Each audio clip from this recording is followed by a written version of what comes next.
Salams from the People's Dispatch studios here in New Delhi. You're watching Daily Debrief. I'm Siddhantani, and on the show today we have important news updates from Tunisia, Colombia and Sri Lanka. First up, results coming in from Tunisia's constitutional referendum indicate that President Kais Saied will have sweeping powers over all branches of government and sparked fears of a return to authoritarian rule, turning back the victories of the 2011 revolution in that country. The 64-year-old president has been ruling by decree for a year now, after he quite dramatically suspended parliament and dismissed the government. Abdul joins me for more on this developing story. Abdul, tell us first, of course, the news part of it, how exactly the vote went down and what this means in terms of how the government will be shaped going forward. Well, as per the Tunisian Election Commission, at the end of the voting, the total people who came out to vote is around 31%, which is they have numbers which says 2.4 million people out of 9 million of the Tunisians who are eligible to vote. So it means that, and out of that, the breakup is more than 94% people are in favor of the new draft constitution, and only 5.5% people have opposed it. It means most of the voters, as per the data released by the Election Commission, most of the voters who in the rural Tunisia have voted in favor of the constitution. In the cities, because of the boycott call given by different political parties, I think most of the political parties in Tunisia, most of the people did not go vote. The voting among the Tunisians living in foreign countries was even less. It was not more than 4%. 5%. Yeah, around 5%. So it, by and large, it basically says that majority of the Tunisians did not come out to vote on referendum. But those who came out to vote, a majority of them, in fact most of them, supported the draft constitution, and it creates a very difficult scenario at this juncture. Because of the kind of provisions contained, and we've talked about this on Daily DB before, but if you just quickly run us through how the president now will have powers over the executive, the legislature, as well as the judiciary. Well, there are different versions of the draft constitution in the public domain. The committee which was assigned to create the constitution claimed, the person who headed that committee claimed that whatever draft we submitted, the president himself, both of them are law professors. President himself edited the draft constitution, and what is there in the public domain is not the draft we submitted. And as per the president's version, this is going to be a presidential polity in which Kais Saied and whoever will follow will have most of the powers. The legislature will have diminished powers. President will have the right to appoint judges. President will have the right to dissolve the parliament, will decide on budget and other financial matters. In ideal democracies, financial matters are exclusively parliament's domain. Here it is completely president's domain. So, clubbing them all together, the opposition in particular has said that this is going to basically recreate Zainal Abidin's dictatorship under Kais Saied. So it is kind of the defeating of what happened in 2011, the popular uprising which happened during the so-called Arab Spring, which Tunisia was considered to be the example of successful Arab Spring movement. Basically, this new draft constitution takes away that particular claim.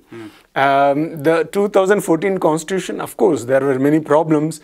There were the political parties in Tunisia claim that, of course, there were problems. There were inefficiency is an issue, corruption is an issue, but that does not mean that you will have to basically recreate an authoritarian regime, which basically the new draft constitution does. Sets it up for anyway.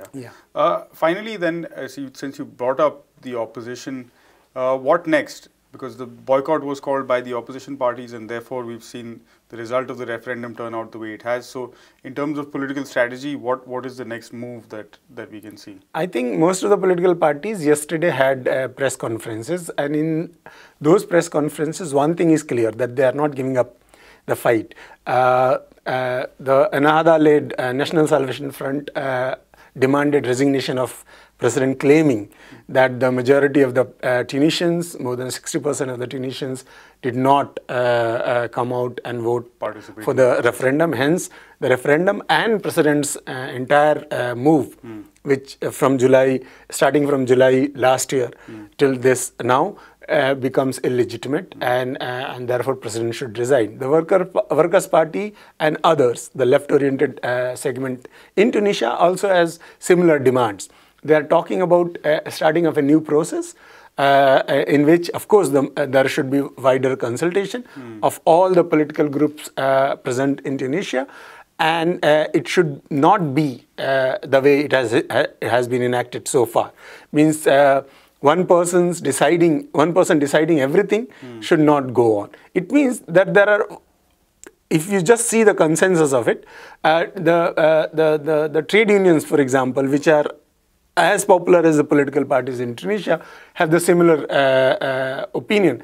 As per the data released by different research groups working on Tunisia, majority of the young population, I think more than 80% of the young population in Tunisia, boycotted the referendum proceedings. It means there is a large section in Tunisia which is not okay with what is happening at this moment. And of course, it means that the more trouble for Kais Saied will continue. Right. It means there will be more protest demonstrations, and the instability in country, I think, is going to be the scene. Right. Thanks for that update, Abdul. A special peace tribunal investigating the atrocities committed during the decades-long conflict in Colombia has charged 19 soldiers with war crimes and crimes against humanity for the killing of 303 people, most of them civilians, between the years 2005 and 2008. The killings are part of what is known in Colombia as false positives, where the military basically killed civilians and then presented them as combatants to try and inflate the effectiveness of their strategy and their fight against rebel forces. In return, soldiers received special benefits, including help getting promoted, as well as plum postings, including postings abroad. For more on this story, Zoe joins me now via video conference. Hi Zoe, good to have you back on Daily Debrief. We've got a little over a week to go before the new government takes office in Colombia. What does this latest indictment indicate in terms of the way the state is going to look at violence that it perpetrated over those decades of conflict? So on Monday, there was a decision released by the Special Jurisdiction for Peace. This is a body that was created out of the 2016 peace agreements between the national government of Colombia and the Revolutionary Armed Forces of Colombia that demobilized following the signing of these peace agreements in Havana, Cuba. This body, the Special Jurisdiction for Peace, was created, as I said, out of these agreements in order to investigate the crimes that took place in the 60 years of armed conflict between these two actors. It seeks to investigate both sides of, the different things that were committed.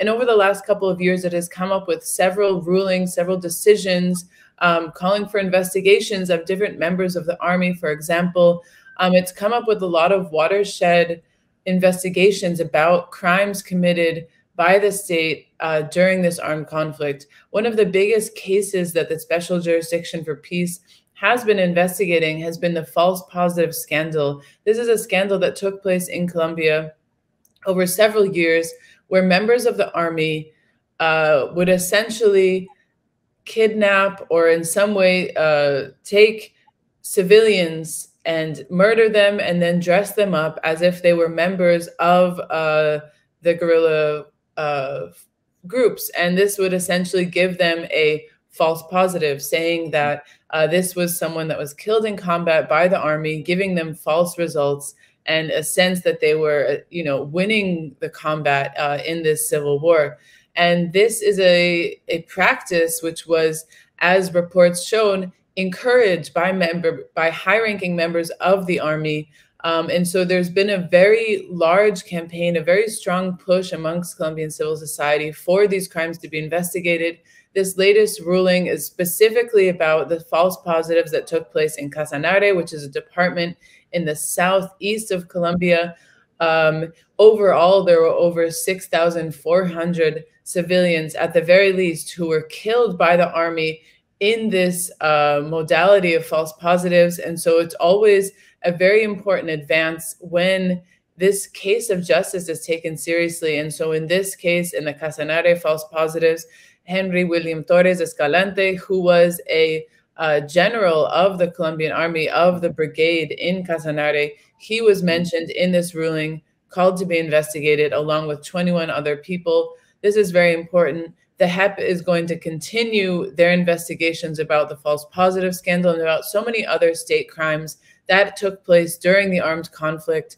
And in the past, under the government of Ivan Duque, for example, there was a bit of resistance and hesitancy to actually allow the HEP to do its work. When Ivan Duque came into office, he attempted to pass several legislations undermining the functioning of the HEP and not allowing it to carry out its work.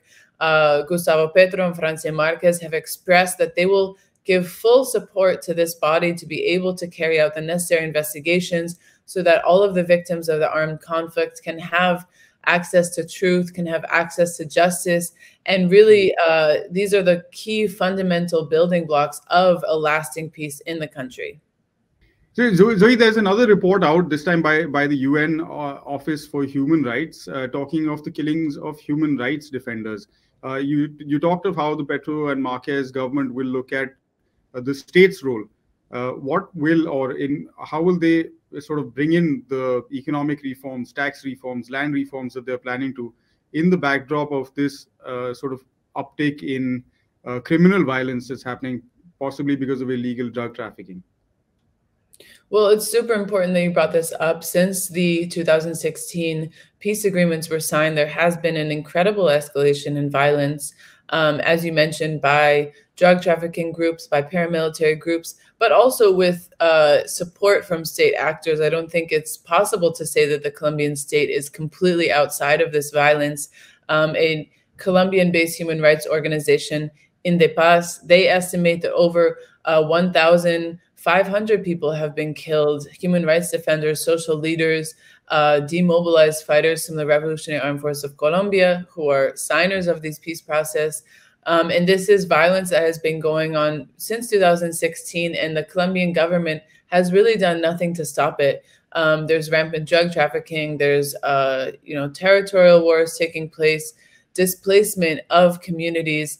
And this is really at the front of the agenda for the Petro and Marquez government, of course, enacting the very, very necessary social policies, economic policies, but confronting this violence, combating it, and actually taking structural solutions to ensure the protection of communities, to ensure the protection of human rights defenders, protection of activists. This is really at the forefront. They have mentioned it many times during their campaign.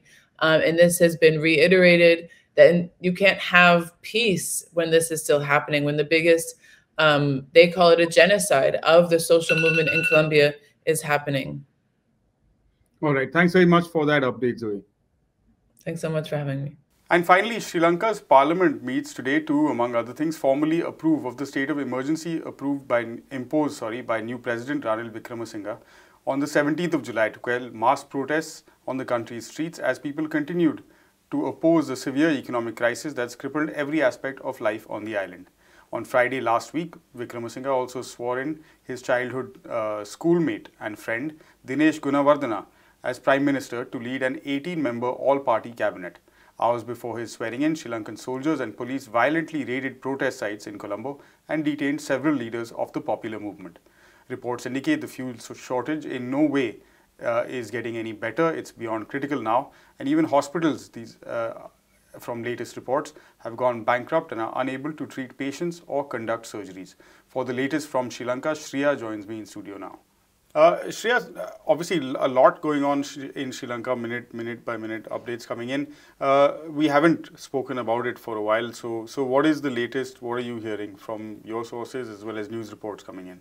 Thank you, Siddhant. So the latest update is that yes, the parliament is convening today on Wednesday, July 27. But let's take a look back at what has happened recently, right after the election of the 8th executive president, that's Ranil Wickremesinghe. So after July 20, Wickremesinghe was sworn in on July 21st, and within 24 hours of that, there was a pre-dawn raid by tri-military forces along with the Sri Lankan police at the Galle Face protest site, and protesters were assaulted. There was a brutal attack by the military and the police, and there were at least 50 people were injured, 9 were arrested, which were later released on bail. But what really happened was that the presidential secretariat in the pre-dawn hours, presidential secretariat and nearby camps, they were destroyed by these military people. And interestingly, right some few hours earlier, there was a official gazette released calling on the military and all the three forces to maintain public order within Sri Lanka and Colombo specifically. So this raid coming right after that, these attacks on peaceful protesters, most importantly, where they've been protesting for 100 days at Galle Face. Although government narratives in Sri Lanka and in international media, they've been pointing towards this as a recovery of the presidential secretariat, which was run over by these protesters, which were demanding Rajapaksa's resignation, yes, on July 9. So this was the narrative put out, but really what is important to look at is this was the first day in office for Ranil Wickremesinghe, and for this something like this to come out of that, its symbolic meaning must be highlighted. That is Ranil Wickremesinghe going to implement his rule of law by force, really? And like we say, so Parliament is going to convene today, and it is supposed to approve an emergency, which was, like you mentioned, imposed last week. So since then, we have seen a sort of consequential human rights violation in Sri Lanka. 6 activists which were involved in this protest against the government, the anti-government protests that have been going on, they were put on a travel ban. Then are these assaults. So these kind of things have been happening during this emergency period, which has not been approved by the Parliament yet. We will see what's going to come out of this Parliament meeting. But what is more interesting is the kind of reactions that came from these attacks. From all kind of rights groups and from various several quarters around the globe, there were angry reactions coming in, and this is what is highlighting the kind of significance the movement and anti-government movement which took place in Sri Lanka has really acquired. Right. So setting the tone in that sense, maybe Wickremesinghe. But in all of this tone setting and message sending and symbolism, there's very little action on what is at the root of this problem, which is the serious economic crisis that Sri Lanka is in, the debt crisis that is sort of clouding all of that and making the entire country, in a sense, without the resources to provide basic services and goods to its people.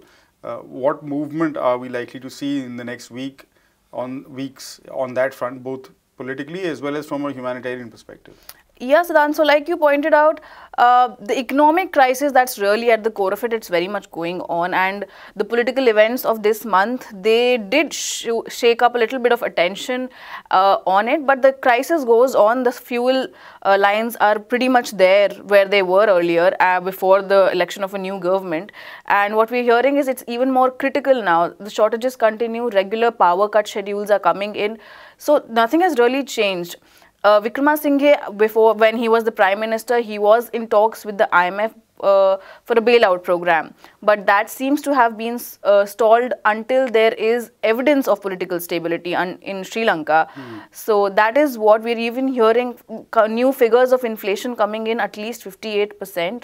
And the national debt has surged to 126% of the GDP. These are very alarming figures, which make the crisis stage even more critical than it was before. So, all right. We'll ask you to keep tracking that story for us, of course, as it develops. Shreya, thanks for today.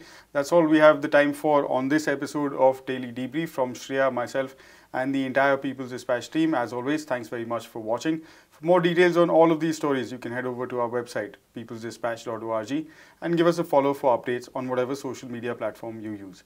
We'll be back same time, same place tomorrow. Until then, stay safe. Goodbye.